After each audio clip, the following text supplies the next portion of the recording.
Basketball Hall of Famer turned unlikely diplomat of sorts, Dennis Rodman, the flamboyant former NBA star, is planning a second visit to North Korea. This time he's hoping his new friend, the 29-year-old communist dictator who rules the country with an iron fist, will free an American jailed there. ABC's Rena Ninen has details from Washington. Good morning, Rena.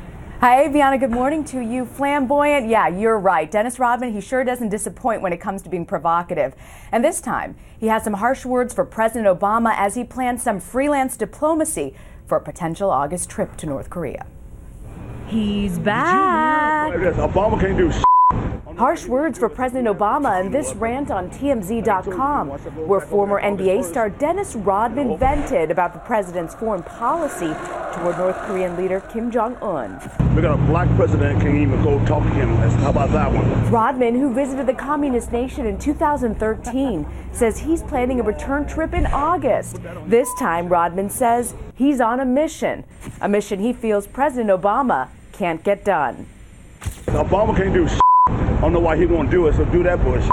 Rodman hoping to bring home 44-year-old Korean-American Kenneth Bae, recently sentenced to 15 years hard labor in North Korea after being accused of smuggling anti-government propaganda into the country. It's going to be difficult because I think his nationality as far as like his background. After Rodman's 2013 trip, the basketball star turned international man of diplomacy drew heavy controversy for his public praise of Kim Jong-Un during this interview with George Stephanopoulos. He's a great guy. He's just a great guy. Now Rodman is reaching out to Un via Twitter, asking the man he calls a friend to, quote, do me a solid and cut Kenneth Bae loose. Rodman even gives credit to Un for another solid, dialing down recent tensions on the Korean peninsula. Guess what though?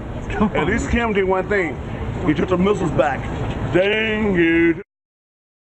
A U.S. official tells me they are calling for the North Koreans to grant Bae amnesty. They're also in touch with his family, Dan. And we did some research on Google this morning. I think this is the first time "do me a solid" has been used in American diplomacy since the founding of the Republic. Rena, thank you. For more on this, let's bring in ABC's Martha Raddatz, our chief global affairs correspondent, who's sitting in for George Stephanopoulos on This Week. Martha, good morning to you. I wonder, what do your sources in the White House and in America's national security apparatus think about Rodman's diplomacy? Well, a lot of new diplomatic phrases we've heard, never been heard before.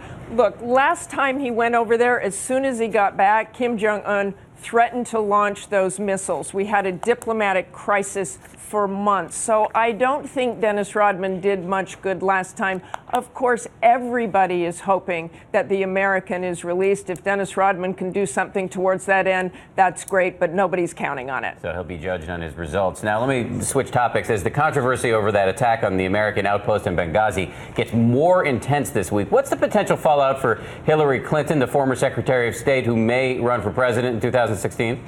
You know, that's so far away, but it will certainly be something that people will look at. It may be far away 2016, but this could very likely follow her into a presidential race if she decides to run, especially those emails that were altered. No one is saying Hillary Clinton altered those emails and took out references to al-Qaeda, but boy, they're going to look at that.